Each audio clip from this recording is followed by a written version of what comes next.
¿Listo? Bueno.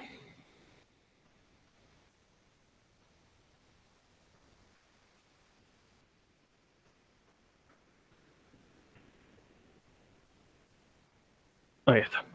Bueno. Como dijimos un poco por el Slack, hoy va a ser la última clase en la que veamos conceptos teóricos y prácticos que, como les dijimos, van a ser evaluados en el final. No en el parcial, porque ya pasó, ni en los recuperatorios que quedan, pero sí en el final, tanto si es final promocional como final tradicional, así que ténganlo en cuenta.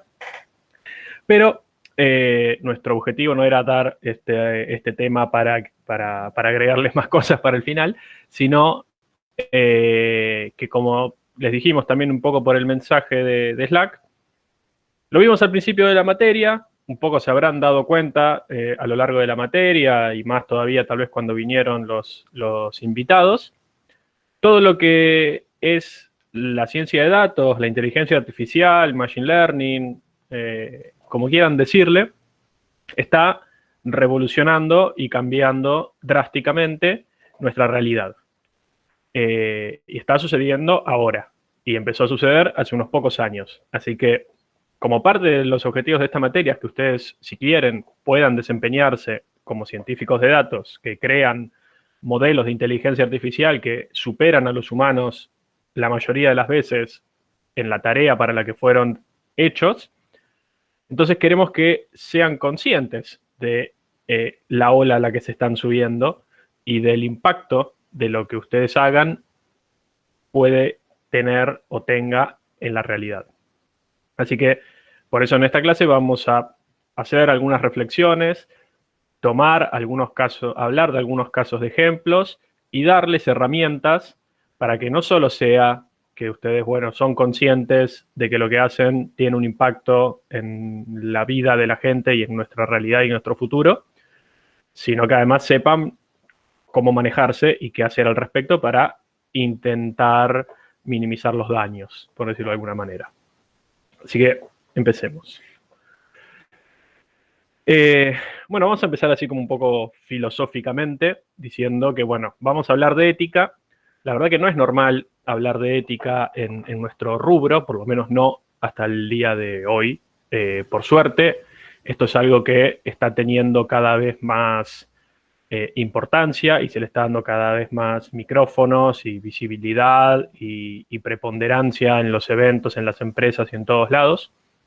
Pero bueno, por lo general no es algo que en nuestra carrera se discuta, porque nosotros tampoco tenemos matrícula. Por ejemplo, carreras con matrícula como medicina, sí tienen una ética, etcétera. Entonces, nosotros normalmente no discutimos este tipo de cosas, pero como dijimos, hoy en día es algo importante. Entonces, ¿qué es la ética? ¿No? Porque, nada, muchas veces habrán escuchado la palabra, pero para darle la definición que tiene, viene de ethos, obviamente como todas nuestras palabras vienen del latín, que quiere decir carácter o costumbre, y que en sí la ética es una rama de la filosofía que tiene por objetivo definir y razonar qué es lo que está bien y qué es lo que está mal y cómo eso se aplica a la conducta humana, ¿no? O sea, qué está bien y qué está mal, ¿quién lo decide? Bueno, en la vida civil, las leyes, pero después hay una capa superior de eso, en cosas que están bien o mal, que no están legisladas, pero que aún así por estándares sociales se sabe que están bien o que están mal o son más aceptadas o menos aceptadas. Obviamente, esto no es algo estricto, duro y determinista como nosotros estamos acostumbrados tal vez en la ingeniería o en la computación o en la informática. Ahora vimos igual en Machine Learning que ya las cosas no son tan deterministas ni siquiera en ese mundo. Pero bueno, nosotros estamos acostumbrados a límites claros y cosas, definiciones estrictas. Bueno, esto es un poquito más blando y bueno, muchas veces la definición de qué está bien y qué está mal no es tan clara y se da debate y para algunos les puede parecer bien una cosa, para otros les puede parecer mal. Entonces es un terreno un poco más pantanoso que lo que nosotros estamos acostumbrados. Pero la idea de esta clase tampoco es ponernos a filosofar sobre eso, sino, bueno, como una idea de dónde nos estamos metiendo o sobre qué queremos reflexionar un poco. Como decíamos, ¿por qué es que lo vamos a ver acá en informática? ¿Por qué nos interesa la ética si yo solo hago programas, ¿no? Bueno, como les dije, el Machine Learning, aprendizaje automático, inteligencia artificial, ciencia de datos, todo que es parte de lo mismo, se aplica a cada vez más cosas de nuestra vida diaria, ¿no? Estuvimos hablando a lo largo de toda la materia un montón de ejemplos, tenemos los autos autónomos, robots para compañía, esto no sé si lo mencionamos mucho, pero en Japón y en algunos otros países se están desarrollando robots para acompañar a adultos mayores, para que por un lado no estén solos y para el otro lado para que los cuiden. Y bueno, que un robot te haga compañía ya empieza a hacer algo un poquito de ruido. Otorgamiento de préstamos para opciones financieras. Bueno, hablamos de un montón de casos en la materia y vamos a ver algunos más en la clase de hoy. ¿Por qué? Y porque algunas de estas aplicaciones ya están teniendo problemas concretos, ya están generando controversia o problemas en nuestra vida diaria. Tal vez no tanto en Argentina, aunque un poco sí, pero en otros países donde sí se está usando ya mucho más el aprendizaje automático, se están viendo algunas de sus consecuencias. Algunas buenas, otras malas. Vamos a hablar un poquito de las malas, justamente para reforzar esta idea de por qué es importante hablar de ética cuando queremos ser científicos de datos. Un caso. Modelos que discriminan por la clase social.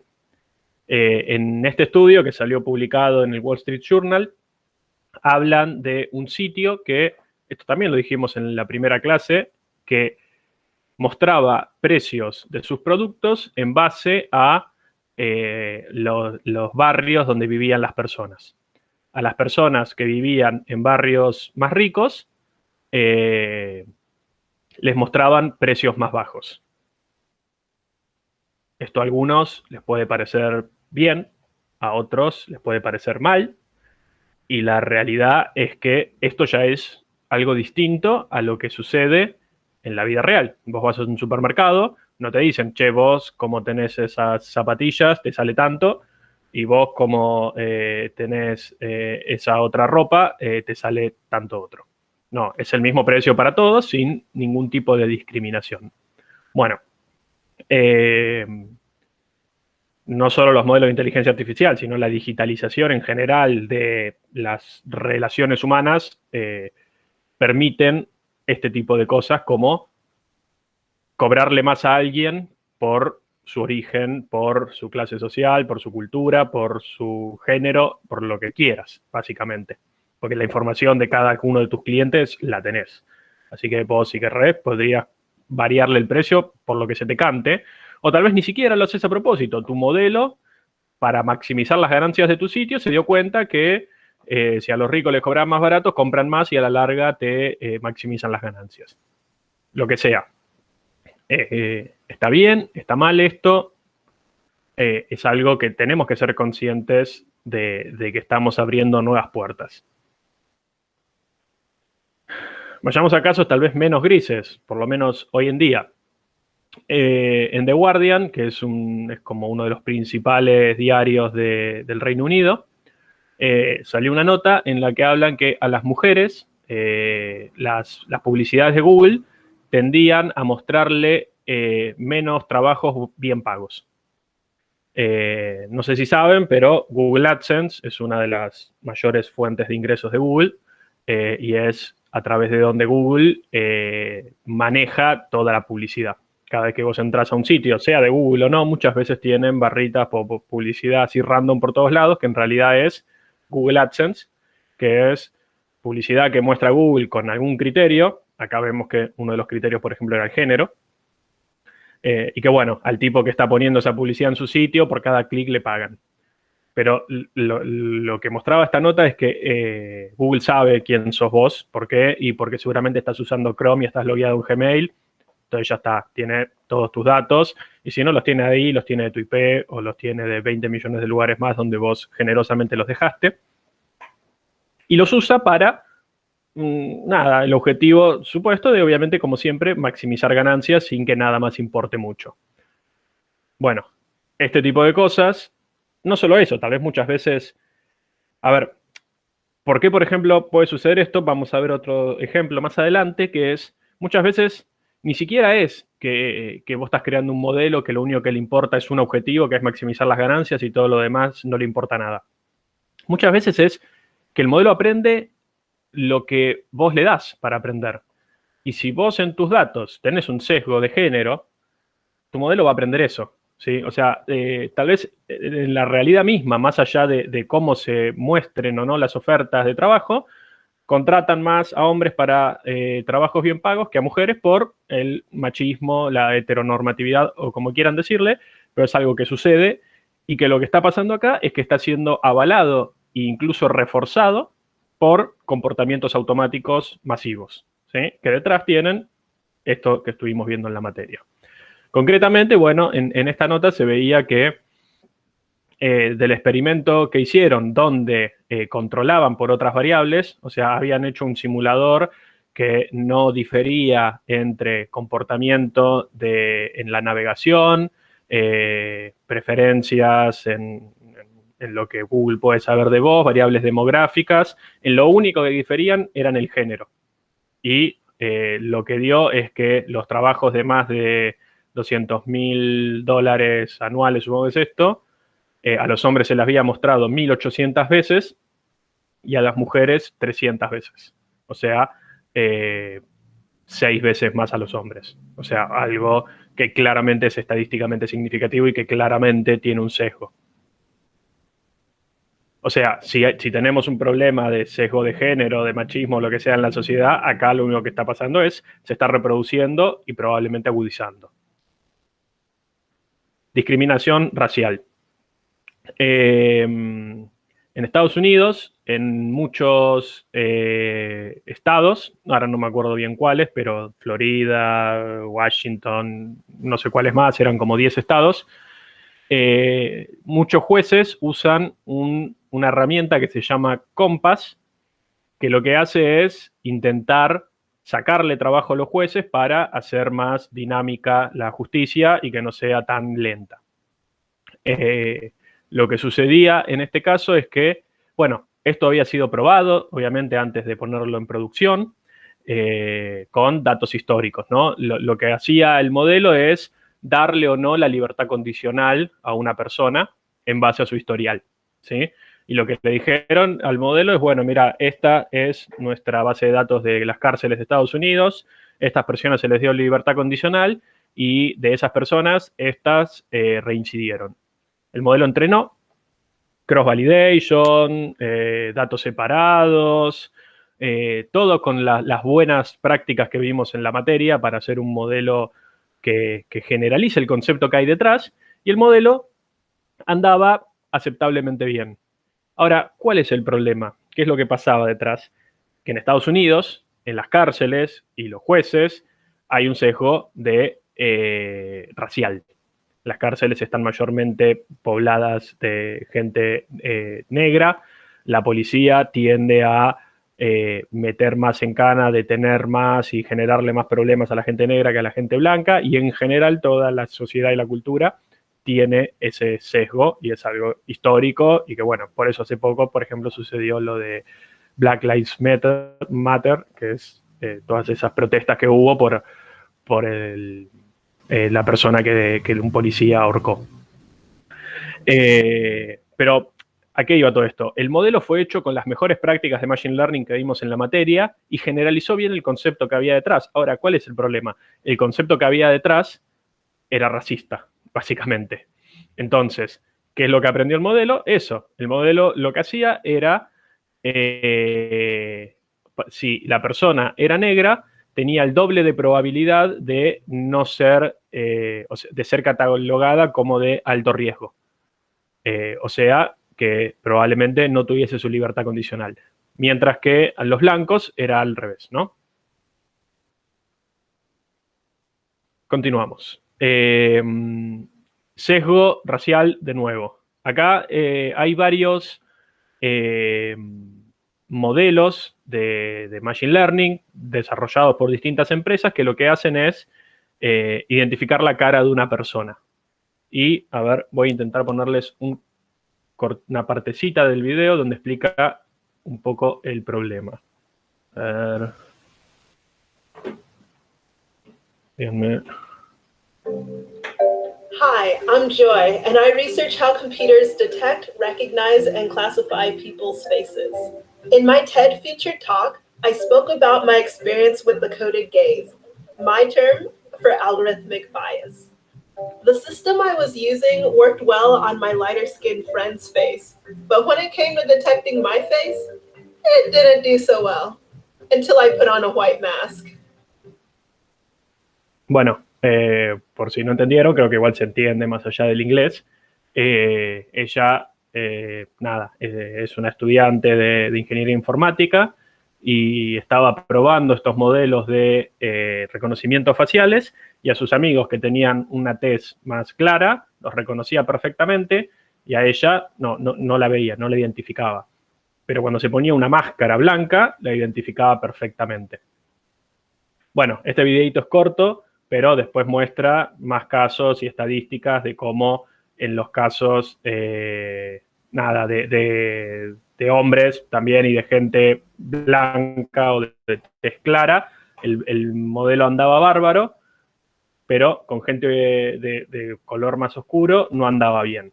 Y esto no era solo el modelo que ella probó, sino, en una parte lo muestra, todos los modelos que hay hoy en día funcionando. O sea, no era uno que tenía un problema. Era el que hizo Microsoft, el que hizo IBM, el que hizo Google, todos tenían el mismo problema, que además tenía un doble sesgo, un sesgo racial y un sesgo de género, porque en las mujeres de color negro era en donde peor andaba y no las reconocía como personas ni siquiera.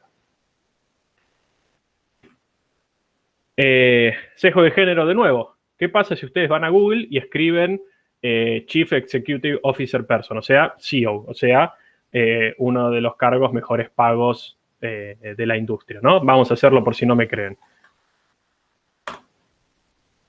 Imágenes. Pum. ¿Qué podemos ver? Hombres blancos, en su mayoría adultos mayores, pero por lo general son todos hombres blancos. Ahí aparece una mujer un poco escondida por acá, pero pueden ver mayoría hombres blancos. Ahora, ¿qué pasa si busco otro tipo de rubro y pongo house cleaner? O sea, las personas que limpian las casas. Fíjense que en inglés, a diferencia de español, no tiene género en la profesión, ¿no? Mientras que en español sería ama de casa, acá house cleaner no te dice si estoy hablando de una mujer o de un hombre. Sin embargo, cuando yo le pido a Google, dame fotos de house cleaner, tenemos mujeres felices con todas las cosas de limpieza y la casa, ¿sí? Algún hombre por ahí perdido, pero en su mayoría mujeres. Esto tal vez no tenga un impacto, o sí, depende cómo quieran mirarlo, así rotundo en la realidad, pero son todas cosas que están empezando a mostrar qué es lo que hacen estos modelos, ¿sí? O qué consecuencias tienen. Bueno, un caso más cercano, más que sí está o que casi sucedió acá en Argentina, esto fue en 2019, 18, si no me equivoco, en Salta. El gobernador por ese entonces de Salta había dicho que había avanzado con Microsoft para hacer un modelo de inteligencia artificial que fuese capaz de decir cuando una chica estaba predestinada a tener un embarazo adolescente. O sea, agarraban a una nena de 5 o 6 años y le decían, vos vas a tener un embarazo adolescente, así que te agarramos y vamos a hacer algo con vos porque este es tu futuro. Bueno, esto tiene problemas por todos lados, ¿sí? Primero, por la moral de decirle a alguien que le estás prediciendo el futuro. O sea, eso ya en términos duros está mal, es imposible. Nosotros, esto no es la bola de cristal lo que estamos haciendo, es todo probabilidad y estadística, pero se aleja mucho de eso. Después, por otro lado, tenés un problema de los datos, porque por lo general, tal vez ahora ya no a través de la ley de aborto, pero muchas veces cuando alguien de una chica de clase alta tenía un embarazo adolescente, normalmente eso no quedaba registrado y clandestinamente se solucionaba, mientras que una chica en situación de vulnerabilidad no podía hacer eso y terminaba en un hospital por más que quisiese hacerlo clandestinamente. A lo que voy con esto es que esto genera un problema en los datos, ¿sí? No es ni siquiera que vos estarías creando un modelo sesgado porque la realidad está sesgada, sino por una cuestión de que los datos que vos tendrías para trabajar están sesgados. Y además, acá hay una nota en la cual se explican otros errores técnicos que tuvo, como que no separaron datos, como que generaron datos artificialmente con lo que ya tenían y que eso no es una buena técnica para esto y demás. Esto creo que al final no se implementó, pero era una idea y era algo con lo que se había avanzado en un contrato con Microsoft. Creo que le pagaron a Microsoft y Microsoft lo hizo, pero nunca lo usaron por la controversia que generó. Bueno, y para ir cerrando con este listado de casos, otro del que les hablamos, que es la manipulación. O sea, cómo a través de modelos de inteligencia artificial pueden sugestionarte o manipularte para hacer lo que a otros les conviene que vos hagas. A través de fake news, a través de reforzarte tus sesgos o tus prejuicios o tus, no sé cómo decirlo de otra manera, tus prejuicios.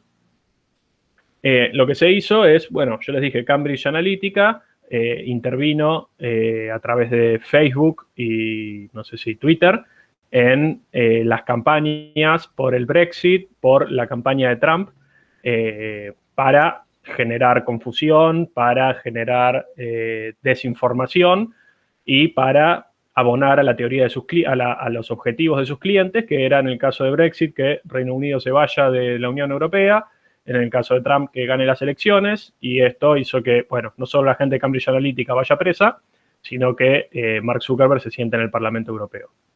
Y hay un montón de notas, si quieren buscar de esto, en el cual dicen cómo muchas de estas compañías intervinieron intencionalmente o no, pero a través de sus plataformas se intervino en las decisiones y en los votos, o sea, no en los votos, pero en las discusiones y que posteriormente se traducen en votos de todas estas campañas o discusiones a nivel país que hubo. Por último, les quería ver si les interesa todo esto de la manipulación, tal vez política o no, de la sociedad. Este es un libro súper cortito de Byung-Chul Han, que es un filósofo, creo que es chino, pero vive en Alemania. Y en este libro habla de esta nueva matriz de funcionamiento geopolítico a través del cual como que a través de que vos te crees libre, te autocoercionás a hacer lo que al poder le conviene que hagas. No es nada computacional esto, toca la Big Data así por arriba, pero habla de este último tema, de la manipulación de la sociedad a través de las plataformas de redes sociales, de masivas, de digitales en general, ¿no? También los portales de noticias y demás. De nuevo, es filosófico, no es informático, pero es cortito y nada, yo lo pude entender y yo no soy ningún filósofo ni nada por el estilo y está bueno. Entonces, en resumen, ¿cuáles son las problemáticas que tenemos? Se están tomando decisiones de forma automática y masiva basadas en prejuicios o sesgos. O sea, se está reproduciendo y muchas veces agudizando los problemas que ya tenemos. Y muchas veces incluso se utilizan los modelos para fines no buenos, ¿no? Como manipular a la gente, como maximizar las ganancias sin que te importe nada y demás. No solo eso. En Google hace poco hubo un paro de todos sus trabajadores porque denunciaban que lo que se estaba desarrollando en Google se usaba para los drones que usaba Estados Unidos para invadir Medio Oriente y desde la casa manejar un robotito que mata personas, ¿sí? O no manejarlo y que el robotito vaya y mate solo. Entonces, no solo que muchas veces accidentalmente uno genera un problema en la sociedad, sino muchas veces incluso activamente o conscientemente se producen estas cosas. Bueno, está bien, tenemos un montón de problemas, no es todo color de rosas. ¿Qué podemos hacer? Bueno, hay soluciones de varios tipos, ¿no? Están las soluciones a nivel social, que serían soluciones de regulación, por ejemplo, legal, en la producción de modelos de inteligencia artificial, ser conscientes nosotros, desarrolladores o emprendedores o investigadores o el perfil que quieran tener dentro de este mundo, en ser conscientes en lo que nosotros vayamos a hacer, el impacto que tiene, ¿sí? Así como nosotros creamos, no, esto lo van a usar algunos cientos de personas o lo que sea, puede tener un impacto muy grande porque está haciendo algo masivo. Y después tenemos soluciones técnicas, ¿no? Que es lo que vamos a ver más en profundidad en la clase, porque, bueno, es lo pertinente a la materia y a la carrera. Que son técnicas de interpretabilidad, es decir, entender qué están haciendo nuestros modelos. Nosotros, cuando vimos, por ejemplo, árboles de decisiones, vimos que uno puede ver el árbol y más o menos entender el razonamiento que está haciendo detrás, ¿no? Cuando hacemos vecinos más cercanos, podemos ver el diagrama de Voronoi de nuestro KNN y más o menos entender qué está razonando. Ahora, si tenemos una red neuronal profunda o un ensamble de decenas de modelos, bueno, ya empezamos a perder la capacidad de entender qué es lo que está pasando ahí adentro y qué razonamiento está haciendo. Entonces, es importante no perder eso o intentar interpretarlo igual. Y eso es lo que vamos a ver un poco. Fairness, que es algo que van a ver con Jan, que es que nuestros modelos sean justos, ¿no? Que lo que hacen no discrimine, no haya discriminación en nuestros modelos, en nuestros objetivos, y eso se puede medir y mejorar. Y ética por diseño, que no es algo que vamos a ver en la clase porque todavía está, digamos, en proceso embrionario, ¿no? Está como naciendo todavía y no está, digamos, efectivamente pudiéndose implementar. Pero la idea es muy interesante. La idea, así, en términos generales, es incluir las restricciones o límites morales dentro del proceso de entrenamiento, ¿sí? O sea, yo quiero que mi modelo identifique caras, pero que no discrimine por género o por raza o por edad o por nada, ¿sí? Quiero que mi modelo sea igualmente bueno o malo, más allá de las cuestiones demográficas. ¿Cómo puedo hacer eso? Y le pongo una restricción, por ejemplo, en la función de costo. Entonces le digo, mira, si vos te volvés racista o machista o lo que sea, bueno, la función de costo va a empeorar. Entonces, así como hacíamos, por ejemplo, en las regularizaciones, si pones pesos muy altos para tus coeficientes, vas a empeorar la función de costo. Bueno, si te volvés machista o racista o lo que sea, vas a empeorar la función de costo. Entonces, ahí el modelo evita hacer eso, por más que en los datos tal vez esté eso. Y si no, ponerlo en los datos explícitamente, ¿no? Algo, una variable, lo que sea que mida o que pondere ese comportamiento no deseado o el comportamiento deseado. Ahora, ¿cuál es el problema de esto?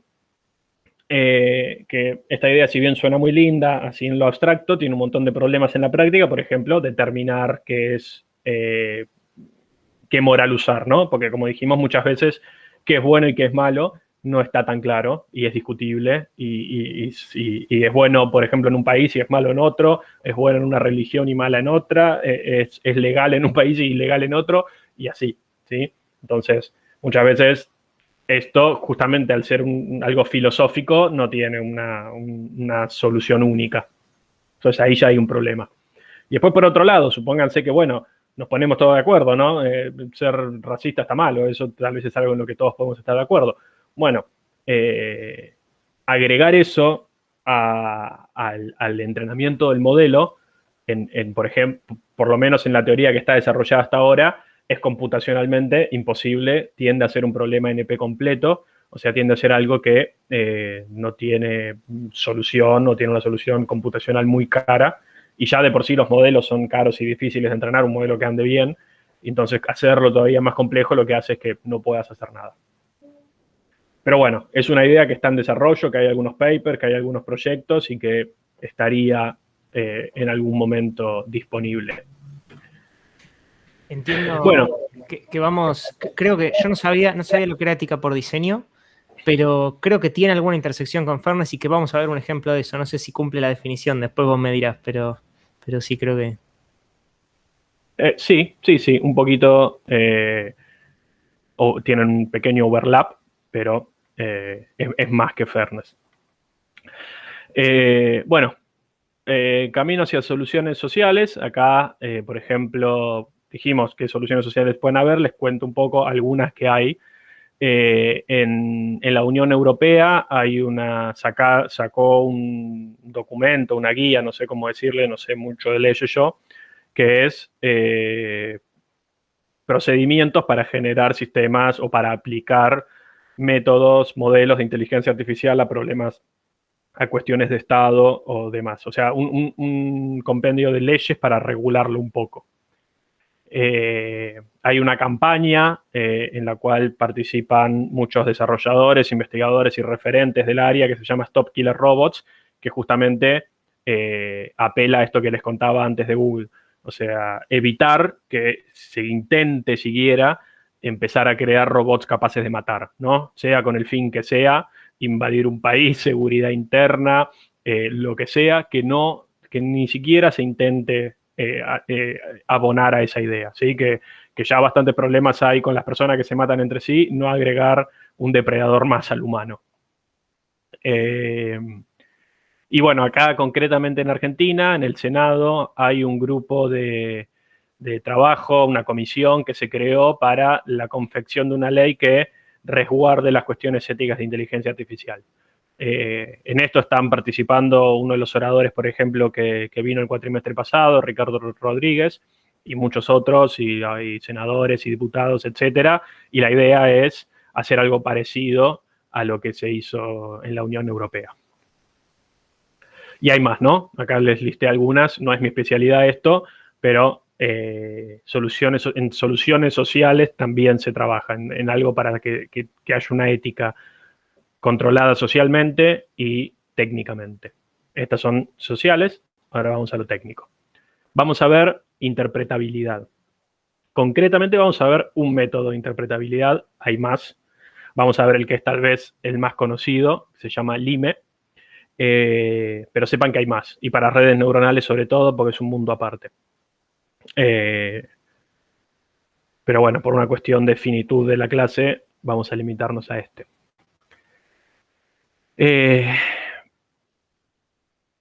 Muchas veces los modelos, como ya dijimos, los que mejor funcionan, o sea, cuando uno se pone a ver qué modelo anda mejor que otro, etcétera, lo que mejor terminan dando es un ensamble súper complejo, un ensamble de ensambles, de varias capas y varios tipos de ensambles, o una red neuronal profunda que tiene una arquitectura súper complicada con millones de parámetros, y que muchas veces incluso ni siquiera las entrenamos nosotros. O sea, nos bajamos una red preentrenada, le hicimos un pequeño reentrenamiento y bueno, anduvo. Ahora, ¿sobre qué fue entrenado eso? No sabemos bien y ni siquiera sabemos qué razonamiento interno hace. Entonces, lo que nosotros terminamos sacando a producción, porque lo que mejor anda, es esto, ¿no? Una cajita negra que hace magia adentro, que tiene pequeños seres enanitos adentro que hacen magia y me devuelven un resultado, ¿no? Porque para términos de comprensibilidad, para nosotros, la verdad que entendemos lo mismo, ¿no? O sea, no tenemos ni idea qué está haciendo este modelo, ni la más mínima. Sabemos que anda, y bueno, listo, anda, que salga. Bueno, si no confiamos, si no entendemos el modelo, sus predicciones, no deberíamos usarlo, ¿sí? Esto es algo que en el TP, incluso a algunos que me consultaron, se los dije.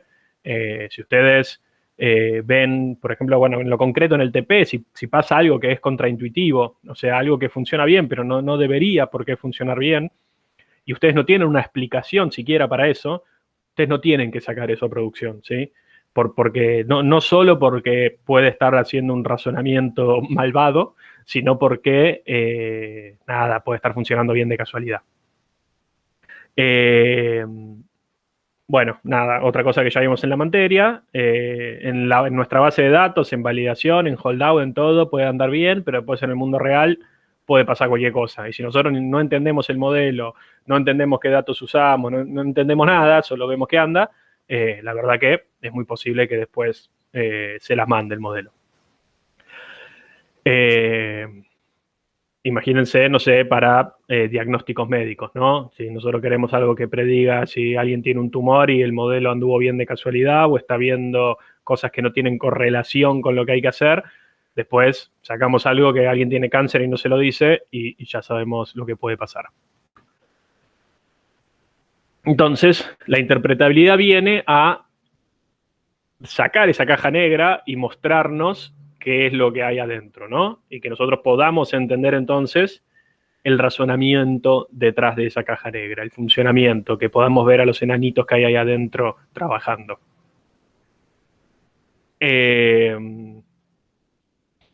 Bueno, ¿por qué queremos? Bueno, queremos que el algoritmo no discrimine, queremos que funcione en la vida real, que no tenga vulnerabilidades, que las asociaciones que haga tengan una idea de causalidad, o sea, que no es que porque el cielo es azul, no sé, te doy un préstamo, no. Que no sean correlaciones espurias, como ya vimos en la primera clase, ¿se acuerdan? Cosas que correlacionan pero que no tienen ningún sentido. Que sean confiables, que protejan la privacidad de las personas, etc. Y acá es cuando entra LIME. LIME viene de Local Interpretable Model Agnostic Explanation. O sea, interpretaciones locales agnósticas del modelo. O sea, LIME, lo copado, es que es un método que se puede utilizar a priori sobre cualquier modelo. No me importa si lo que tengo es una red neuronal, un ensamble, una support vector machine, yo puedo aplicar LIME. Y el objetivo es identificar, o sea, interpretar a partir de una representación local al clasificador. O sea, bueno, lo vamos a explicar mejor ahora cuando veamos el método, no se me ocurre alguna forma mejor de decirlo. Pero el objetivo es que haya una explicación interpretable que sea entendida por humanos, ¿sí? Al margen de la complejidad de los descriptores. O sea, muchas veces, por ejemplo, nosotros vamos a tener incluso descriptores que son imposibles de interpretar, ¿no? Por ejemplo, los word embeddings, ¿se acuerdan?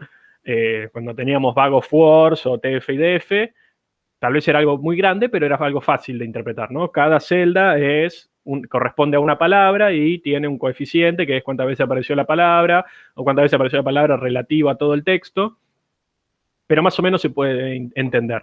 Ahora, cuando tenés un word embedding, ya tenés un -1,3 que no sabés ni a qué corresponde y que si no tenés la red neuronal en medio no tenés idea qué significa. Y la idea del IME es que por más que vos uses word embeddings para tu modelo y que tu modelo sea un quilombo, lo puedas entender igual, ¿sí? Entonces, es que haya una explicación interpretable, que los humanos la entiendan, más allá de que mis features de por sí no se entiendan nada. Entonces, nada, esto de nuevo, feature interpretables. Un ejemplo. Una posible representación interpretable para un clasificador de texto puede ser un vector binario, como les dijimos, presencia o ausencia de una palabra. Mientras que los features que usemos sean un word embedding. O sea, la idea es, para mi explicación interpretable, usar bag of words, y para mi modelo, usar los embeddings, usar lo que se te cante, ¿sí? Y acá empieza un poco la formalidad, ¿no? Estuvimos recién un poco ahí en el éter de las discusiones filosóficas, ahora nos vamos a nuestro mundo, que es lo duro y determinista. Formalizando. Nosotros vamos a tener nuestro conjunto R, donde cada instancia X es la representación original de la instancia X a ser explicada, o sea, mi word embedding, suponiendo que estoy en el mundo del texto. X' va a ser un vector binario que va a ser la representación interpretable, ¿no? Que me va a decir con 0, 1 si un feature se está teniendo en cuenta o no, se está usando o no. G va a ser el universo de modelos potencialmente interpretables. O sea, como dijimos al principio, hay algunos modelos que yo los puedo interpretar, ¿no? Un árbol, una regresión lineal, vecinos más cercanos, ¿por qué no? Son modelos que uno puede entender, ¿sí? Entonces, todas esas familias de modelos que son interpretables por humanos van a ser mi conjunto G. Y cada uno de mis G minúscula va a ser,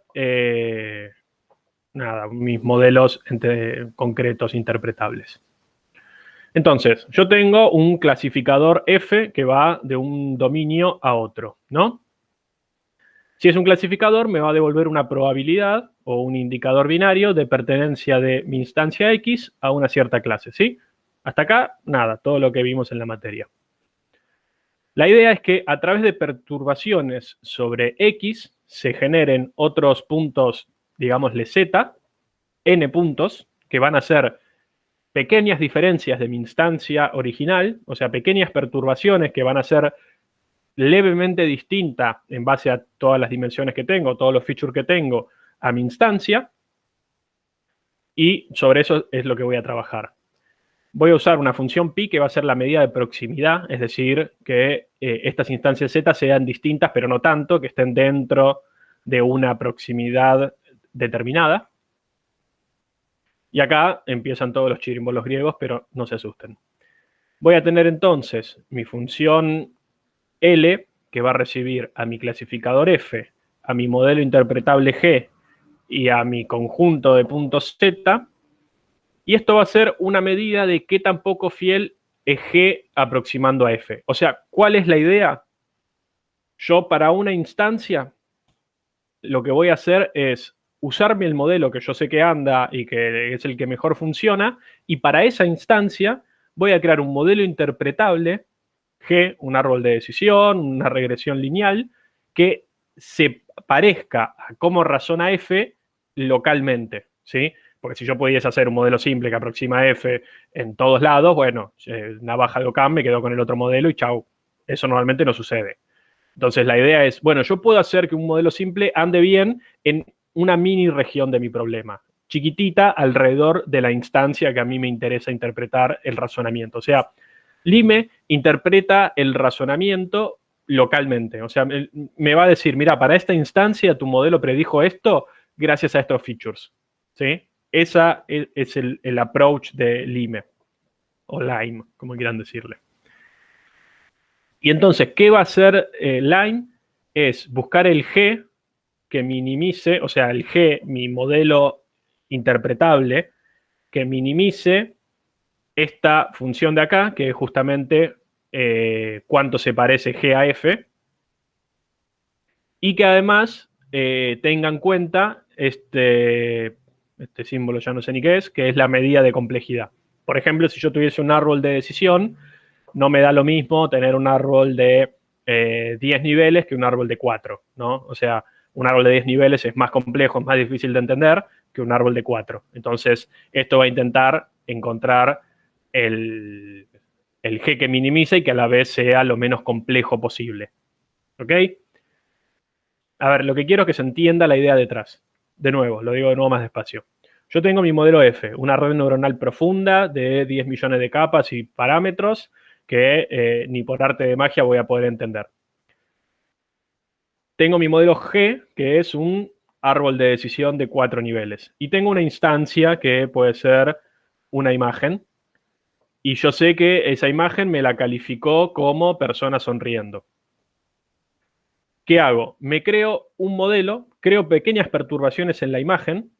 En la imagen, por ejemplo, puede ser parches. O sea, yo voy eligiendo cachos de la imagen y los cambio un poquito y me fijo cómo anda mi modelo, si cambia su predicción o no. Y entonces creo un modelo interpretable que se comporta igual. Entonces después yo en mi modelo interpretable puedo entender qué es lo que razonó mi modelo complejo para esa instancia en particular. Acá lo digo de nuevo en resumen. La idea es generar instancias alrededor de X'. X' va a ser la interpretable. Yo además voy a tener una función que se va a mover de los features con los que yo trabajo a los features interpretables. Eso también lo hace el IME. Entonces, yo genero perturbaciones sobre mi instancia interpretable de forma aleatoria. Entonces, dado mi Z', que es una versión con pequeñas perturbaciones de mi X', se recupera la versión original y se obtiene el f de z, o sea, obtengo la predicción real. Entonces se genera un dataset de Z versiones perturbadas y sus salidas respectivas que es utilizado para obtener una explicación. Entonces, la idea es que haya algo como esto, ¿no? O sea, yo tengo mi instancia X', que mi modelo la calificó de cierta forma, y supónganse que yo tengo dos features nada más. Entonces, perturbando mi X', genero otras instancias, me fijo cómo las clasifica mi modelo real y intento crear un modelo que se comporte de la misma manera.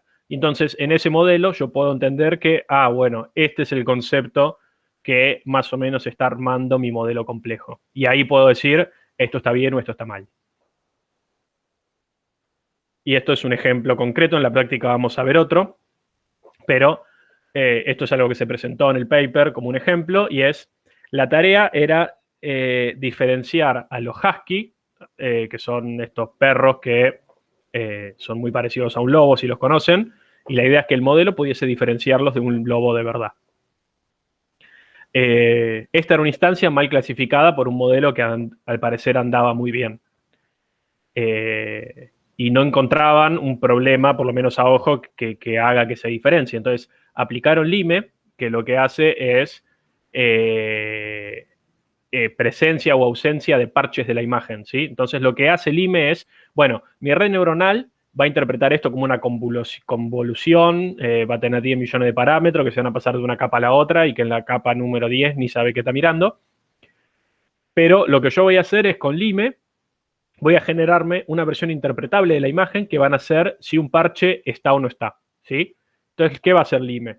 Me va a generar, esta es mi imagen original, o sea, tengo, supónganse, 10 cuadraditos en cada fila y 10 para abajo, entonces voy a tener 100 features que van a ser parchecitos de mi imagen. Y mi modelo va a ser, bueno, saco este parche y te pongo todo gris.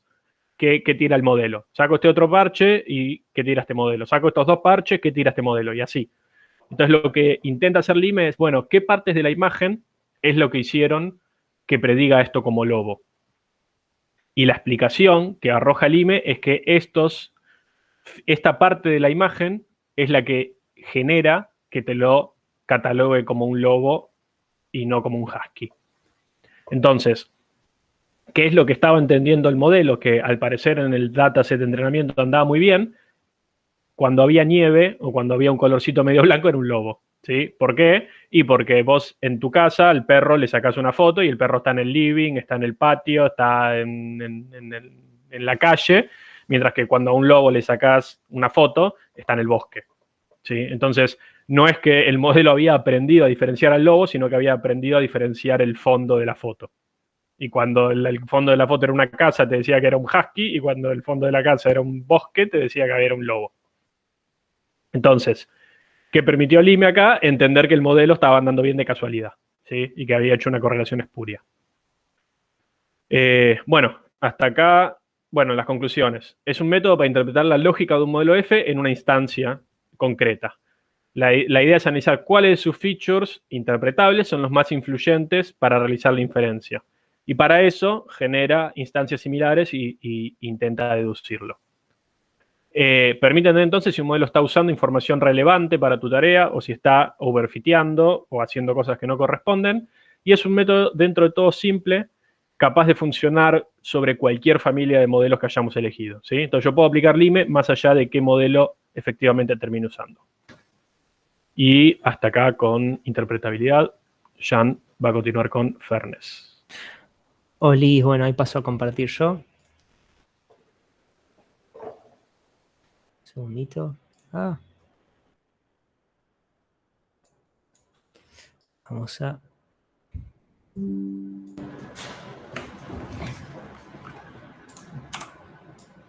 Bueno, perfecto. Ignorar. Bueno, me gustaría darles una definición de fairness ahora, pero me parece que vamos a verlo más adelante. Antes vamos a introducir unos conceptos. Primero, les voy a mostrar de qué va a ir el scope de lo que vamos a ver dentro de fairness.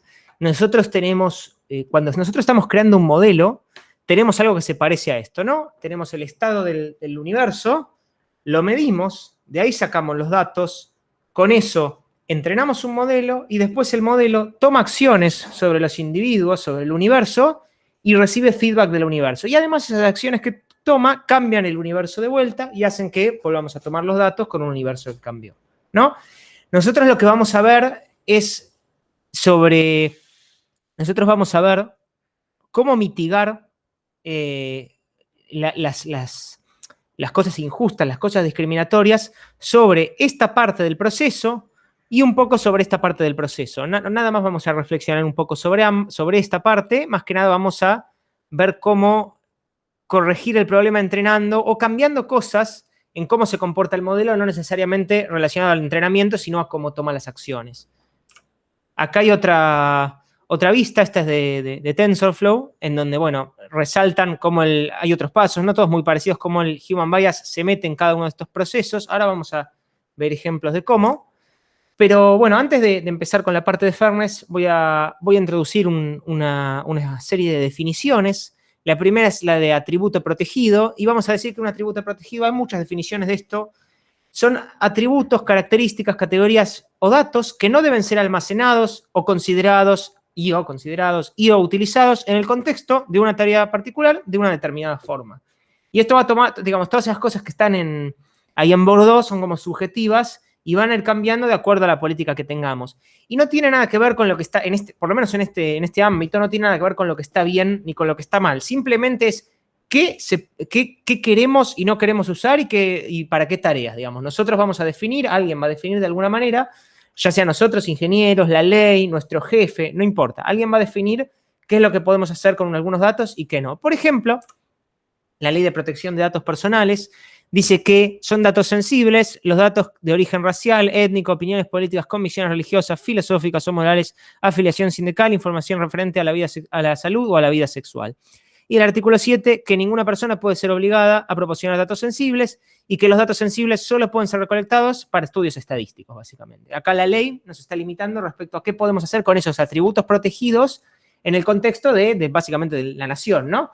Otro ejemplo puede ser, por ejemplo, este es el reglamento que usa Coca-Cola para contratar, y dice que no pueden discriminar por raza, color, religión, sexo, género, bueno, un montón de cosas. Por ejemplo, no menciona orientación política, por decir algo que sí mencionaba. Entonces, por ahí a Coca-Cola le puede parecer bien, no sabemos, discriminar a la hora de contratar por si sos anarquista, comunista, no importa. Pero lo importante no es lo que está bien y lo que está mal, sino que los atributos protegidos van a ser los que están ahí y que nosotros vamos a definir a ciencia cierta una serie de... A ciencia cierta no, digamos, vamos a definir de forma precisa cuáles van a ser esos atributos protegidos de acuerdo a algún criterio que vamos a ver, ¿no? Bueno, entonces uno dice, ¿cómo puede, o sea, uno diría, bueno, si tus modelos están aprendiendo cosas relacionadas con los atributos protegidos, ¿por qué no sacarlo del dataset, no? O sea, sacarlo y listo, sería como lo que uno pensaría como solución. Por ejemplo, si en el caso este es el dataset de Titanic muy conocido, decimos, bueno, sacamos el sexo a la hora de predecir, que en el caso del Titanic no tiene ningún sentido divertido, pero bueno, supongan que sé que es un dataset cualquiera. Y según nuestra noción de justicia, avalada por la señora con los ojos vendados, eso digamos, debería ser justo, ¿no? Porque no estamos entonces viendo cuál es el sexo o género de la persona. Ahora, ¿qué es lo que pasa? Lo que ocurre es que un montón de variables son proxies. ¿Qué es un proxy?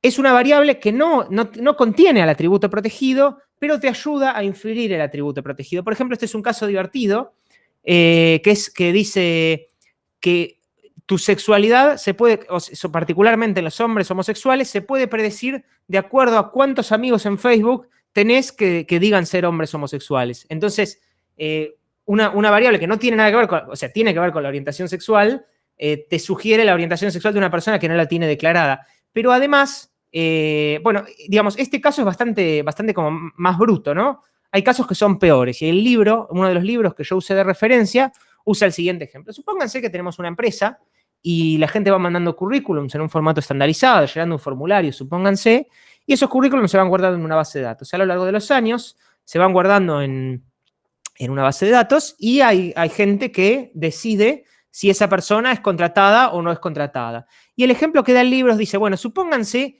que históricamente estas personas que están de este lado, que deciden si las personas se contratan o no, son ligeramente machistas, pongámosle. No hace falta que sean el señor machismo, sino que tienen alguna preferencia por alguno de los géneros, quizás sin darse cuenta, y eso se va a reflejar en los datos históricos, ¿no? Entonces, bueno, la empresa que está interesada en esto puede decir ahora, bueno, reemplacemos con los datos históricos que tenemos a esa persona que tomaba la decisión por una red neuronal, supongámosle, ¿no?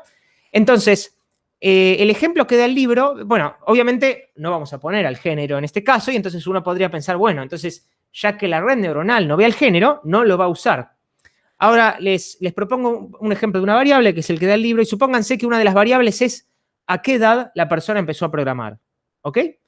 Y es sabido que, o sea, es una variable que tiene, o sea, esto es para una empresa de programación, ¿no? Y es una variable que tiene que ver con la habilidad de la o el programador, ¿no? Digamos, de alguna forma está relacionado.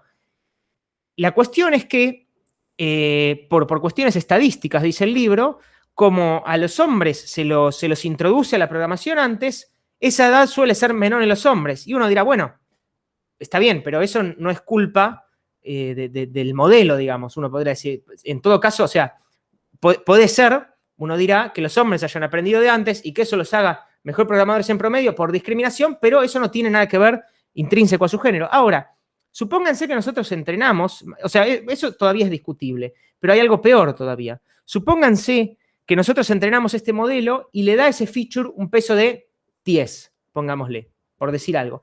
Entonces, lo que uno se va a preguntar es, ¿qué tanto de ese peso corresponde realmente a haber aprendido antes programar y qué tanto tiene que ver con que esa variable se correlaciona con el género, que previamente estas personas de acá habían hecho que digamos, que el género se correlacione de alguna manera con ser contratado o no? Lo que sucede con los proxies, esto es importante que lo entiendan, no sé si lo expliqué bien, así que si tienen dudas, digan. Lo que sucede con los proxies es que generalmente los proxies son variables que además son inherentemente útiles para predecir lo que queremos predecir, como es este el caso. Y no sabemos, digamos, cuánto de la atención que le está prestando el modelo es por el feature en sí mismo y cuánto se debe a que sirve para predecir los atributos protegidos. ¿Ok? Y este es uno de los primeros problemas con los que nos vamos a encontrar, que no podemos hacer al modelo ciego de los atributos protegidos porque de todas formas lo va a poder inferir por otros lados. Bueno, entonces, hablamos mucho de sesgo en la primera parte y a mí me gusta mucho lo que hace el libro, el libro que usé como referencia, además de algunas charlas, y dice, bueno, no vamos a hablar más de sesgo y a partir de ahora lo único de lo que vamos a hablar es de sesgo estadístico. Uno suele pensar el sesgo como algo discriminatorio, como algo, digamos, en donde uno tiene una preferencia por algo respecto de otra cosa. Vamos a dejar de lado sesgo para esa connotación, ese significado de sesgo y nos vamos a concentrar en el sesgo estadístico que les voy a presentar. Supónganse que tenemos un modelo M, y para los que hicieron prueba esto va a ser más obvio, pero igual lo voy a explicar, es bastante sencillo.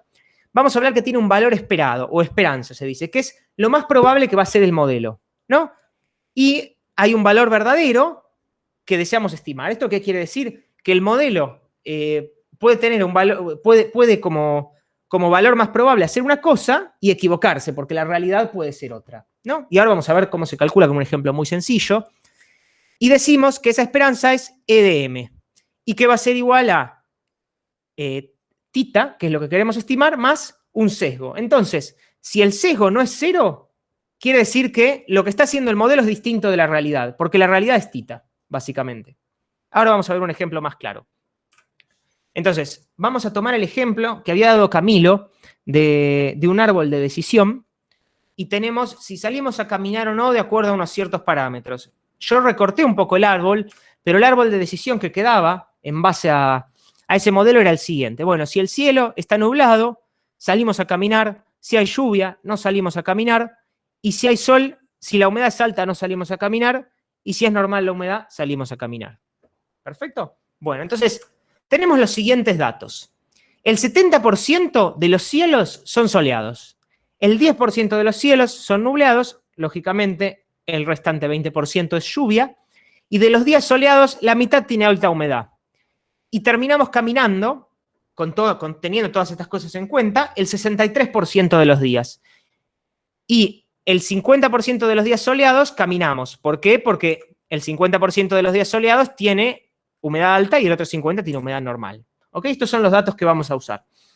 Entonces nosotros tenemos el modelo y sabemos que el 70% de los cielos son soleados, ¿no? Entonces, 0,7 de las veces vamos a entrar en la rama del modelo que sea soleada.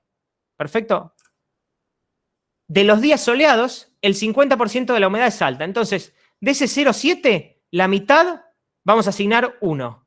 Vamos a caminar porque la humedad es normal. O no, lo que sea. Sí, vamos a hacer como que es caminar. Vamos a caminar porque la humedad es normal.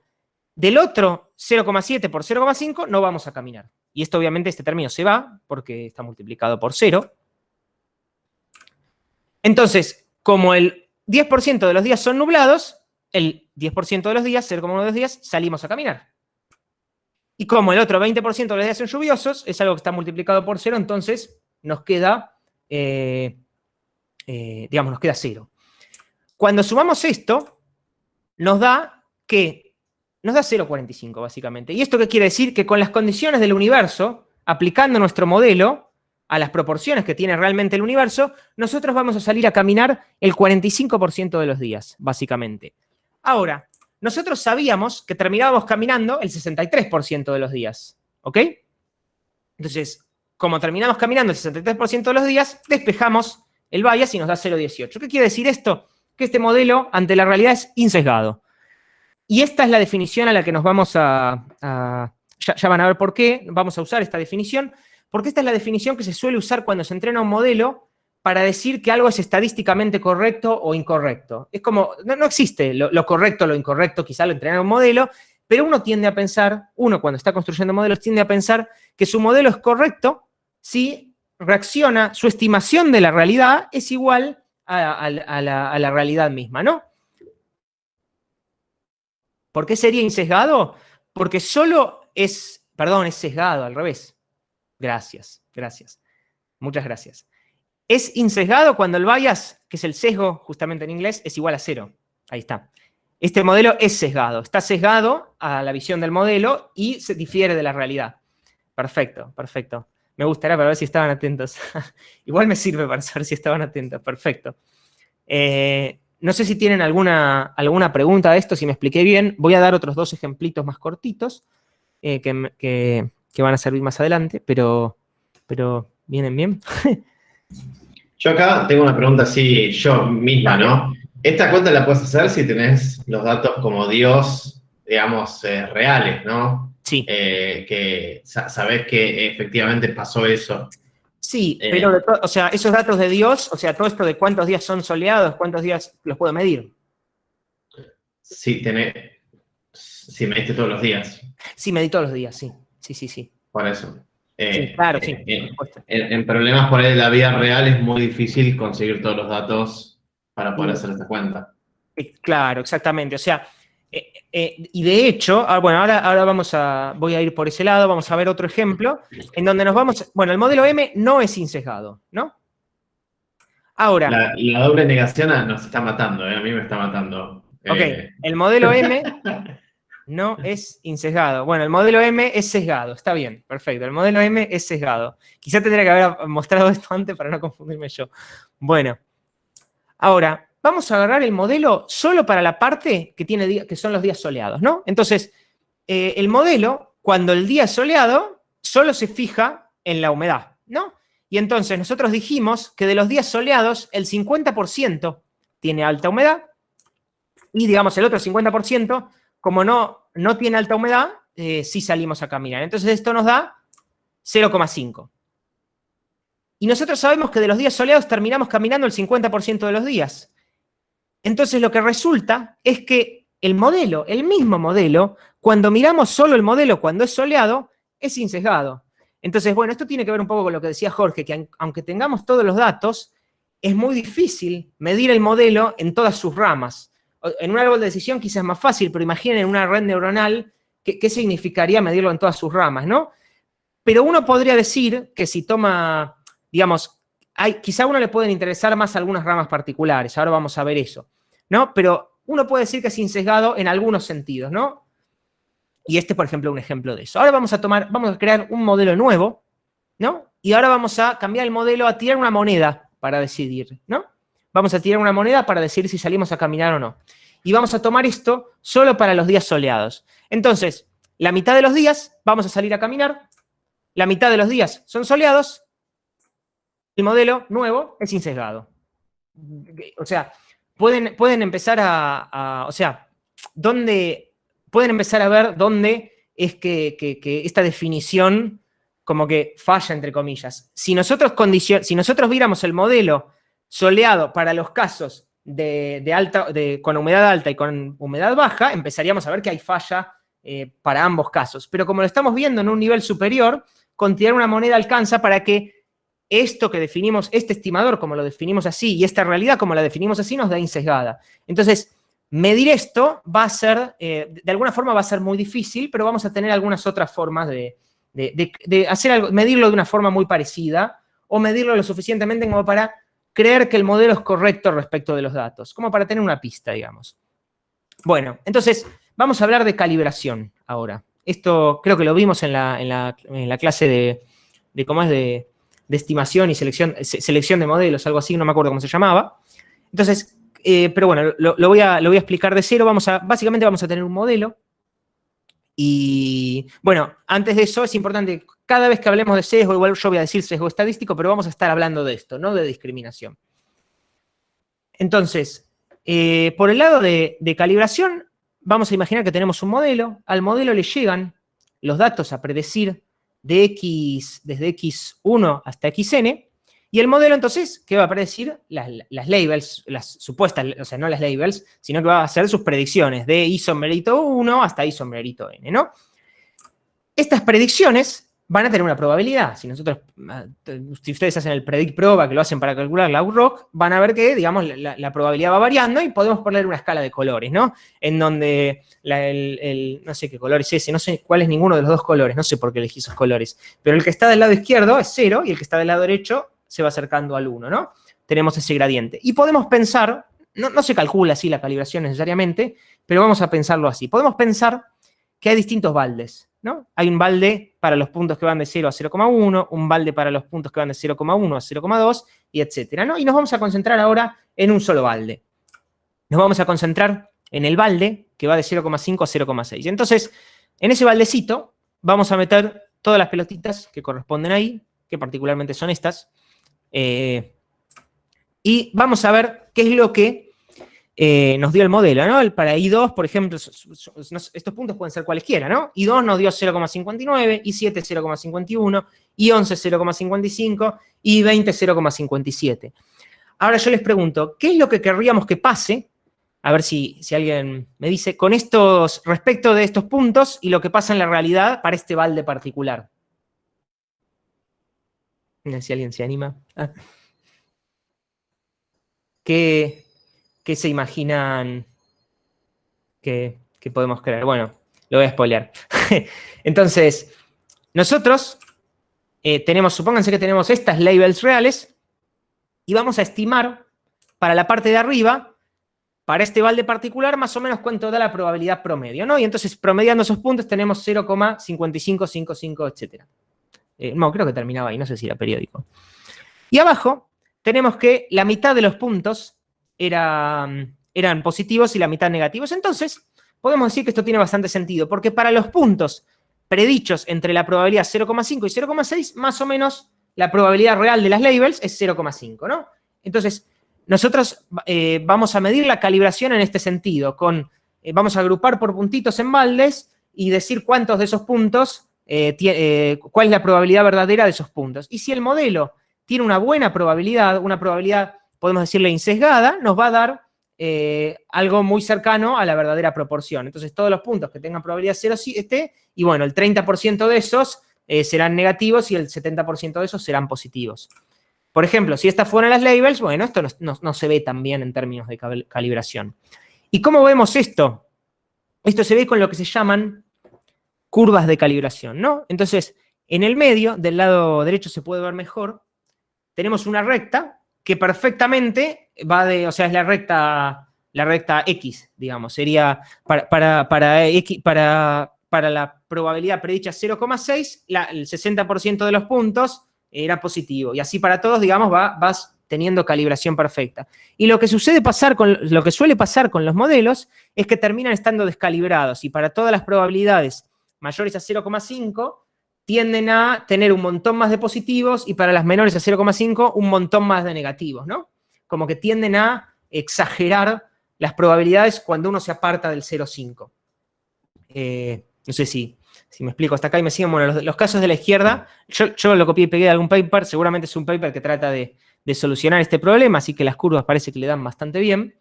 Va a depender, por supuesto, mucho de los datos. Bueno, obviamente, digamos, como acá volvimos a usar el concepto de sesgo, también podemos pensar la calibración respecto de distintas, o la calibración en general, o la calibración respecto de distintas categorías, como una forma de pensar qué tan sesgado o no sesgado es el modelo. ¿Ok? Bueno, ahora les voy a presentar el caso de Compass. Ya lo presentó un poco Juan, pero vamos a ver qué es lo que estaba pasando realmente. Este es un caso muy famoso y es el que dio origen a muchos papers y a mucha investigación hace no tanto, en el 2015, sobre lo que vamos a ver que es fairness. Entonces, Compass es un sistema que predice si un acusado, ya tenga sentencia o no, de ser liberado en libertad condicional o de permitirle salir mientras está siendo juzgado, va a reincidir o cometer otro crimen, ¿no? O sea, si va a cometer un crimen cuando se le dé su libertad. Entonces, básicamente el modelo, fíjense que está construido para ser bastante simple, justamente por temas de interpretabilidad. Estos modelos se suelen construir de forma muy simple. A es la edad, A first es la edad en la que fueron arrestados por primera vez. No me acuerdo qué es H-violence, me parece que es índice de violencia del crimen, algo así, no. Pero bueno, son 5 numeritos, todos multiplicados por el mismo peso, y eso básicamente crea un puntaje. Con ese puntaje se toman decisiones. Y luego ese se va a transformar con ese puntaje en una probabilidad, como si se lo pasara después por una sigmoide, con esos pesos. Que no es necesariamente una sigmoide, pero de alguna forma eso se transforma en una probabilidad y se toma una decisión. Bueno, ProPublica es una ONG que se ocupa de auditar muchos sistemas de Machine Learning para encontrar problemas de fairness, para encontrar problemas de injusticias, ¿no? Y básicamente auditó a Compass y se dio cuenta que lo que le había dicho Juan, digamos, que en Compass es mucho más probable que se asigne un falso positivo a personas negras que a personas blancas, básicamente. ¿Y qué es lo que...? Bueno, vamos a ver un poco antes otras definiciones más. Vamos a ver lo que es el false positive rate. Esta es una matriz de confusión y el false positive rate básicamente son los falsos positivos, o sea, si este es no reincidente, estos son los falsos positivos, sobre los falsos positivos más los verdaderos negativos. O sea, este numerito de acá sobre este, ¿no? Y en este caso, por ejemplo, en esta matriz de confusión inventada, 0,25 de los casos predichos positivos van a ser falsos. 0 positivo de los casos predichos positivos. 0,25 de los casos no positivos van a ser predichos como positivos. Ahí está. Esa es la noción que está dando. Por otro lado, está el true positive rate, que tiene, por un lado, a los true positives, que son los positivos que realmente eran positivos, o sea, reincidentes que realmente eran reincidentes, sobre, bueno, básicamente esta parte, esta área de acá. Entonces, esto lo que nos da es una noción de cuántos de los positivos el modelo va a predecir como positivos, ¿no? Otras métricas son todas estas. Básicamente con esa matriz que ustedes ven ahí, esa matriz es súper potente. Pueden calcular todos estos numeritos. Esta tablita está en Wikipedia. Y más seguramente, debe faltar alguno. Algunos son confusos. Yo no conozco la gran mayoría de estos. No sé qué es el Matthews Correlation Coefficient, pero bueno, es bastante confuso. Pero bueno, ¿por qué ProPublica eligió usar el false positive rate, ¿no? Porque, digamos, teniendo tantas métricas, ProPublica pudo haber comparado, bueno, ¿qué pasa con los afroamericanos y los blancos para el, no sé, Matthews Correlation Coefficient o el Diagnostic Odd Radio o cualquier otra cosa, ¿no? Lo que sea que se les ocurra. ¿Por qué eligieron la tasa de falsos positivos? Porque justamente en la justicia, digamos, la noción que uno tiene es que, digamos, prima el principio que se llaman indubius pro reo, o sea, uno es inocente hasta que se demuestre lo contrario. Para los valores de la justicia es más caro culpar a alguien inocente que exculpar a alguien culpable, digamos. Entonces, como está este principio, lo más importante a ojo de ProPublica era medir la tasa de falsos positivos. Es bastante razonable, ¿no? Bueno, ¿qué respondió Compass a esto? Compass lo que hizo fue hacer una curva de calibración, como las que vimos, y dice qué tan calibrado está el modelo para los blancos y los negros, ¿no? Entonces, ahí abajo está el puntaje de riesgo y en el eje Y está la probabilidad real, como la habíamos visto con esto de los baldes, de que reincidan o no reincidan. ¿Y qué es lo que dicen con esto? Fíjense que las curvas son bastante parecidas. Ellos dicen que los puntajes significan lo mismo para los dos grupos, ¿no?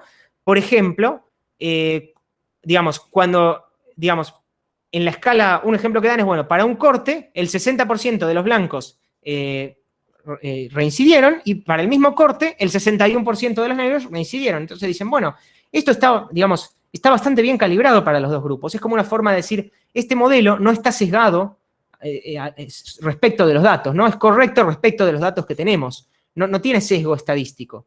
Esta es una forma de decirlo, ¿no? Está muy relacionado con eso. ¿Y cuál era el problema? Digamos, que los datos, digamos, el modelo no estaba sesgado respecto de los datos. El problema es que los datos no vamos a usar sesgado, porque sesgado están los modelos, los datos reflejaban una realidad discriminatoria, digamos. Ahora vamos a ver qué reflejan. No importa qué reflejaban. Los modelos variaban para los dos distintos grupos. Fíjense que para los que son low, de los blancos y los negros, la proporción es muy parecida. O sea, de los que el modelo dice low, más o menos la misma proporción reincide y no reincide. Y lo mismo pasa para los high. El problema es que a los ojos del modelo, un montón más de negros son high. Y realmente son high respecto a las variables del modelo, y realmente mantienen la misma proporción con los blancos. Entonces es como, ¿qué está pasando, no? Yo estoy usando estos datos, el modelo da correcto estadísticamente respecto a los datos, igual tengo una tasa distinta de falsos positivos. ¿Cómo desempatamos esto? ¿Qué hacemos con esto, no? Entonces, vamos a reflexionar un poco sobre por qué los grupos, distintos grupos, frente a un modelo pueden ser distintos. Una razón es que un sesgo en la medición. Por ejemplo, en el caso de las contrataciones, en lugar de estar, o sea, vos lo que querés realmente predecir es si una persona va a ser buena para el trabajo o no, pero vos no tenés forma de medir eso, ¿no? Porque ¿a quién le preguntás, digamos? Vos lo único que sabés es si la contrataron o no la contrataron, o qué evaluación de desempeño tuvo, pero todo eso está sujeto, digamos, no es lo que vos querés realmente predecir, es como, porque lo que realmente querés predecir no está a tu alcance. Ahora vamos a ver cómo se relaciona esto con el caso de Compass. De vuelta, yendo para el caso de género, puede ser que, digamos, que efectivamente un grupo sea distinto al otro por una cuestión de prejuicio histórico. Se les dan menos posibilidades, se les cierran más puertas a lo largo de la vida, se les educa menos, etcétera, etcétera, etcétera. Y eso genera que, digamos, algún grupo particular llegue con menos oportunidades. Y puede haber una diferencia intrínseca. Por ejemplo, si nosotros estuviéramos prediciendo el daltonismo, veríamos una diferencia muy grande respecto al sexo, porque la gente de sexo masculino tiene un orden más de probabilidad de ser daltónico que la gente de sexo femenino. Entonces ahí tiene sentido y realmente está relacionado con el sexo. ¿Qué es lo que pasa en el caso de Compass, ¿no? Para el primer caso, sesgo en la medición, estamos midiendo arrestos en lugar de reincidencia. Nosotros no sabemos, Juan lo había dicho, si esta gente es culpable o si la arrestaron por, digamos, si hay una si hay una discriminación a la hora del arresto, ¿no? Entonces, como nosotros no podemos medir la culpabilidad porque no somos Dios, lamentablemente tenemos que medir los arrestos. Por otro lado, puede haber un prejuicio histórico, ciclos de crimen, desempleo, pobreza, discriminación que empujan a ciertos grupos hacia la criminalidad. Lo que no puede haber es una diferencia intrínseca, porque decir que hay una diferencia intrínseca sería básicamente racista, ¿no? Entonces, es lo que nuestros valores nos llevan a descartar. Nuestros valores nos llevan a descartar para ciertos casos particulares y para ciertos grupos particulares la razón número 3. Entonces, lógicamente, nos quedamos exclusivamente con la razón 1 y con la razón 2, que son las únicas dos posibles, no siendo que a alguien se les ocurra otra, y me sorprende en este momento. Entonces, bueno, nosotros entonces, de haber hecho este análisis lógico, frío, digamos, yo no usé ninguna, es bastante, estamos usando lógica pura, digamos, descartando algo. Nosotros axiomáticamente vamos a descartar las 3 por nuestros valores, que es donde se meten nuestros valores, y después solo nos quedan las otras 2. Entonces nosotros sabemos que esta diferencia en los datos se debe exclusivamente a discriminación, ya sea histórica o a discriminación en la medida que estamos tomando, en la forma de medir que tenemos, que no es perfecta. Entonces, ¿qué es fairness? Ahora sí vamos a dar una definición, que es algo que nació hace bastante poco. Fairness es una disciplina estadística o matemática que nos da las herramientas para que nuestros sistemas reflejen nuestros valores. O sea, fairness no nos dice qué es lo que está bien, qué es lo que está mal. No nos dice tampoco qué es justo, qué no es justo. Pero si nosotros sabemos qué está bien o qué está mal, o qué es justo y qué no es justo, nos va a dar las herramientas matemáticas para medir qué tan bien o qué tan justo es nuestro modelo.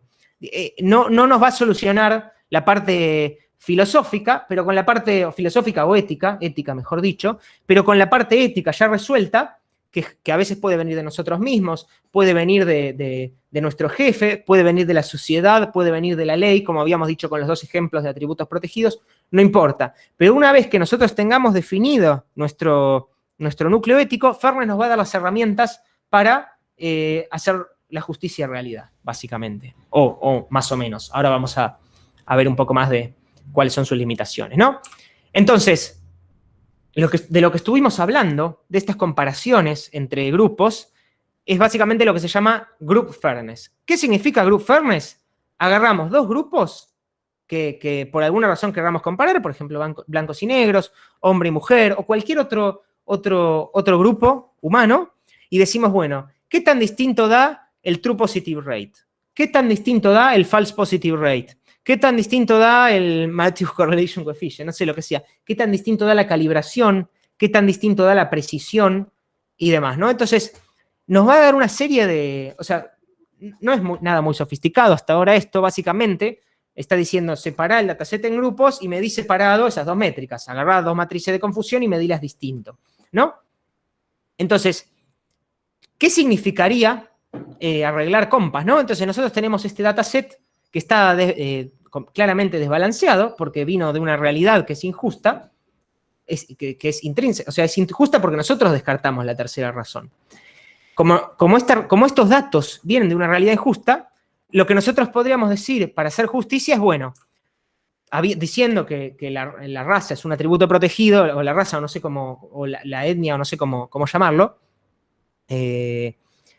podemos decir, bueno, nosotros lo que queremos es que todas estas métricas sean iguales para ambos grupos. Eso es lo que nosotros podríamos querer. Pero en principio el false positive rate, ¿no? Porque era como el que dijimos que a nosotros nos afectaba más porque era el caso de la justicia, qué sé yo. Pero bueno, ya que está, pidamos el true positive rate, la calibración, false omission rate, el Matthews Correlation Coefficient y todo si extienden esta matriz, pidámoslo también, ¿no? Pero hay un problema. Básicamente hay un montón de teoremas que se suelen llamar teoremas de imposibilidad, que lo que dicen es que si la data presenta una distribución distinta para cada grupo, como nosotros vimos que lo presenta, nosotros podemos elegir cualesquiera 2 métricas de toda esta tablita y no vamos a poder hacer que sean iguales si la data es distinta. O casi cualesquiera 2 métricas, porque si están muy relacionadas sí vamos a poder. Pero por ejemplo, si queremos el true positive rate y el false positive rate, no puedes hacer que sean iguales. No puedes crear ningún sistema que haga que sean iguales a la salida.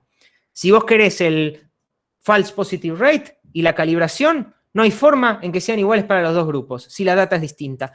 Y hay distintos teoremas de imposibilidad. El primero es de Alexandra Joudelchova, me parece que se pronuncia, y lo hace sobre Compass y lo hace con 3. Dice, bueno, si vos podés tener 2 iguales, pero no la tercera. Pero después, con un par de... Todo esto se hace con álgebra muy sencilla. Es muy divertido porque haciendo operaciones muy sencillitas sobre la matriz de confusión, te das cuenta que esas cosas son imposibles. Agregando más restricciones que están relacionadas con lo que pasa en el mundo real, nos damos cuenta que básicamente cualesquiera de esas dos que nosotros queramos hacer que sean iguales, no las vamos a poder igualar. ¿Esto qué significa? Que si nuestra métrica de justicia es que todas esas métricas sean iguales para todos los grupos, hacer en un mundo injusto un sistema justo es imposible. Nosotros no vamos a poder hacer eso nunca. Y esto aplica para cualquier sistema, informático o humano. Esto es como muy fuerte, ¿no?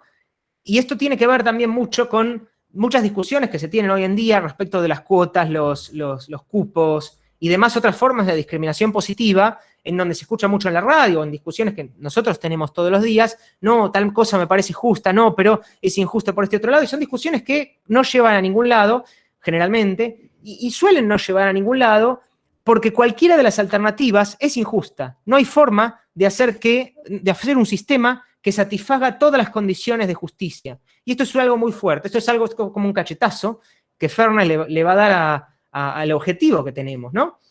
Y entonces, ¿qué hacemos ante esta imposibilidad? Antes de eso, ¿qué hacemos ante esta imposibilidad? Sí, perdón, vamos a repasar entonces cuáles eran las dos, no sé si alguien tiene alguna duda o quiere, esto es muy importante, a mí me gusta mucho esto, ustedes lo pueden sacar a relucir en cualquier charla de este tipo que tengan, así como para, no, pero todo es imposible, está muy bueno, y no sé si este punto ya hasta acá es muy importante esto, no sé si alguien tiene alguna duda, no sé si me expliqué bien, o viene bien. No sé, Jorge, si vos lo entendiste, ¿viste? Como para tener una validación, o Juan. No, estadísticamente es imposible que entienda todos los aspectos. No, mentira, ¿eh? No, está muy bueno, Chance. Perfecto. Quería hacer una pausa acá, también como para yo tomar un poco de aire. Pero nada, este punto es muy importante y es muy ácido, ¿no? Es como una cosa del universo que te está diciendo, no, ¿sabes qué? Tu mundo es injusto, entonces no puedes hacer un sistema justo. Es casi como reír o llorar, no es gracioso, porque me estás cargando. Yo quería hacer esto y no me dejas. Bueno, entonces, en el caso de Compass, soluciones típicas serían, por ejemplo, sesgo en la medición, es esto de medir arrestos en lugar de reincidencia. Uno podría, cuando es posible, tratar de mejorar qué es lo que está midiendo, cambiar lo que mide para armar el modelo, ¿no? En este caso es imposible, me parece a mí, no se me ocurre otra forma de medir la incidencia que no sea con arrestos, porque de vuelta nosotros no podemos saber quién es culpable y quién no es culpable de cada crimen, ¿no? Y por otro lado, para el lado del prejuicio histórico, una herramienta clásica que tenemos de hace mucho tiempo es la acción positiva, básicamente la discriminación positiva, es decir, agarramos, que es algo bastante desagradable para nuestros ojos, ¿no? No nos gusta mucho esto de, llena este formulario de, contesta estas preguntas, ¿hace cuántos años cometiste un crimen? ¿Qué crímenes cometiste? ¿Qué sé yo? Ahora decime tu raza, decime tu género y eso lo vamos a usar para tomar una decisión. Si hubiera sido de tal otra, te ibas preso y si no, vas algo bastante, quizá para un empleo, para entrar para aplicar una beca o lo que sea, no suena tan controversial, pero en este caso, vas preso, no vas preso, y es bastante fuerte, ¿no? Y también ahí la ética nos va a limitar, digamos, dónde podemos usar discriminación positiva y dónde no, y qué tan bien visto va a estar. Pero es algo que a uno le disgusta, ¿no? Le gustaría no tener que usar ese dato. Algo que dijimos, algo que para nosotros era intuitivo, que era sacar efectivamente el atributo protegido, vamos a tener que terminar agregándolo para tomar la decisión. Es algo bastante incómodo, ¿no? Voy a ver por dónde. Creo que acá tenemos un notebook. No. Sigamos. Bueno, otra consecuencia de esto es que no se puede hacer fairness en la ignorancia. O sea, para vos poder aplicar soluciones de fairness o medirlo, vas a necesitar registrar los datos del género, la raza o cualquier otro atributo protegido que se te ocurra, afiliación política, lo que sea. Si a vos te interesa ver qué tan justo es tu modelo respecto a eso, o ser justo respecto a eso, necesitas medirlo. No hay otra. No hay otra. Por otro lado, lo otro que como que limita al fairness de alguna forma es que tiene costo, ¿no? Digamos, el objetivo del modelo es minimizar un error. Si nosotros cambiamos ese modelo, le agregamos una restricción, le decimos que se tiene, además, o sea, además de minimizar el error, cumplimos esta otra condición. Tales grupos tienen que ser iguales en tal otra cosa. Y bueno, la precisión, el recall, la cura, si todo eso va a empeorar, lógicamente, porque el modelo ya no está haciendo lo mejor posible respecto a los datos, ¿no? Que si los datos reflejan realmente al universo, aunque el universo sea injusto, digamos, va a pifiarla más, porque, bueno, digamos, si los datos reflejan el universo y el universo es injusto, ser injusto por ahí tiene más accuracy, ¿no? Pero de todas formas, bueno, va a reducir nuestra ganancia, en el caso, por ejemplo, que les decía Juan de las publicidades, ¿no? Y me parece que, si no me equivoco, ahora sí, vamos a tomar el caso de Compass, tenemos acá el dataset, sí se ve, y vamos a aplicar lo que dijimos de discriminación positiva, ¿no? Para, Jan, ¿te parece que hagamos una pausa? Dale, mucho mejor. Con los notebooks. Sí, es cierto. Excelente. Gracias, Juan. ¿Cuánto decís hacer? 10 minutos dejemos. Perfecto, dale, perfecto. Listo, corto la grabación.